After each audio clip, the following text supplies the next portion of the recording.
Okay guys, may ituturo ako sa inyo. Wait lang.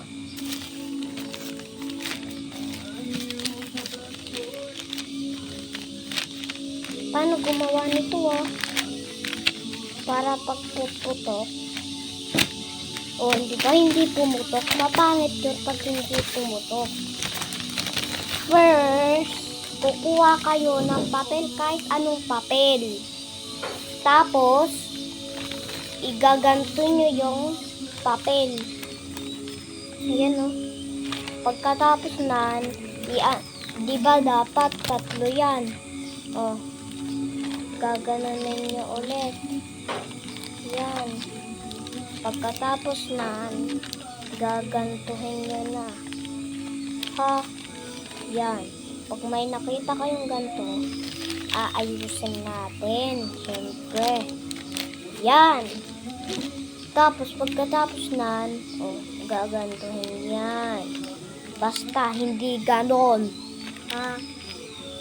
Tapos, yung isa, gaganto lang. Okay. Pagkatapos nan, hindi pa tapos aayusin natin. Aayusin. Tingnan natin kung nagana. Diba, hindi gumana? Dapat ganito nyo gawin. Diba, ulit. Tapos gaganunin nyo ulit. Tapos gagantuhin. Tapos gagantuhin.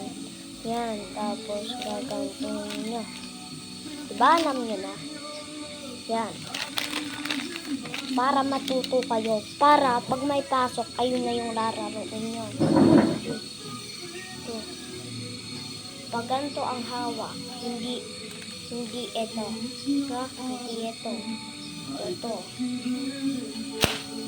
Rinig nyo yun. Gusto nyo gawin ko ulit? Sige. Yan. Papaul. Kung gusto nyo ulitin, pindutin nyo yung subscribe tapos mapapanood ko. 3, 2, 1. Diba hindi nagana yung ganun, mapangit yun. Pag ganito yung maganda. Yan. Tuturuan ko rin kayo kung paano gumawa ng aeroplano. Diba? Malakas. Okay. Mag-like and subscribe na kayo. Okay? Like and subscribe. Okay? Like and